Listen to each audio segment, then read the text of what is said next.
Hey guys welcome back to our YouTube channel. ಇವತ್ತೇನಪ್ಪ special ಅಂತಂದರೆ ಇವತ್ತು ನನ್ನ ಬರ್ಡೇ 28 ಡಿಸೆಂಬರ್ದು ವ್ಲಾಗ್ ಇದು ಅಪ್ಲೋಡ್ ಮಾಡ್ತಾ ಇದ್ದೀನಿ. ಇವತ್ತು ಬೆಳಗ್ಗೆ ಆ ಥರ ರೆಡಿ ಆಗಿದೆ. ನನ್ನ ಡ್ರೆಸ್ ಹೇಗಿದೆ ಅಂತ ಕಮೆಂಟ್ ಮಾಡಿ ತಿಳಿಸಿ. ಕಾಲೇಜ್ ಹತ್ರ ಸ್ವಲ್ಪ ಮಾರ್ಕ್ಸ್ ಫೈನಲೈಸೇಷನ್ ಇತ್ತು ಅಂತ ಹೇಳ್ಬಿಟ್ಟು ಹೋಗಿದ್ದೆ. ನೋಡಿದ್ರೆ ನನ್ನ ಫ್ರೆಂಡ್ಸು ಸಡನ್ನಾಗಿ ಕೇಕ್ ತೊಗೊಬಂದ್ರೆ ನನ್ನ ಬರ್ಡೇ ಅಂತ ಹೇಳ್ಬಿಟ್ಟು ಕೇಕ್ ಕಟ್ ಮಾಡೋಕೆ ಹೋದ್ವಿ. ಅದು ಸ್ಪಾರ್ಕಲ್ ಅಂಟಲೇ ಇಲ್ಲ. ಏನೇನು ಮಾಡೋದಂತ ಎಲ್ಲ ಟ್ರೈ ಮಾಡಿದ್ರು. ಸ್ಪಾರ್ಕಲ್ ಇಲ್ಲದೇ ಕೇಕ್ ಕಟ್ ಮಾಡಿದ್ದಾಯಿತು.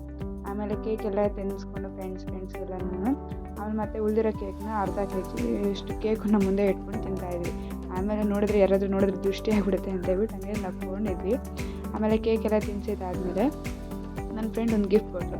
ಆ ಗಿಫ್ಟಲ್ಲಿ ಏನಿದೆ ಅಂತ ನೋಡೋಣ ಅಂತಂದರೆ ಅದರಲ್ಲಿ ನನ್ನ ಫ್ರೆಂಡ್ ಒಂದು ಚಿಕ್ಕದು ಟೆಡಿ ಬಿಯರ್ ಕೊಟ್ಟಿದ್ದು. ತುಂಬಾ ಕ್ಯೂಟಾಗಿತ್ತು. ನನಗಂದರೆ ತುಂಬ ಇಷ್ಟ ಆಯಿತು. ಮತ್ತು ಮನೆಗೆ ಬಂದು ಪಾಯಸ ಮಾಡಿದೆ. ನಾನು ಸ್ಟೂಡೆಂಟ್ಸ್ಗೆಲ್ಲ ಪಾಯಸ ಕೊಟ್ಟೆ. ಮತ್ತು ಇನ್ನೊಬ್ಬರು ಗೆಸ್ಟ್ ನನಗೆ ಚಾಕ್ಲೇಟ್ ತಂದಿದ್ದರು. ಅದರ ನೈಟ್ ಡಿನ್ನರ್ಗೆ ಅಂತ ಹೇಳ್ಬಿಟ್ಟು ಪಲಾವು ಮೊಸರು ಬಜ್ಜಿ ಪಾಯಸ ಮಾಡಿದ್ದೆ. ಇದು ಇವತ್ತಿನ ಬ್ಲಾಗ್ ಆಗಿರುತ್ತೆ. Bye friends.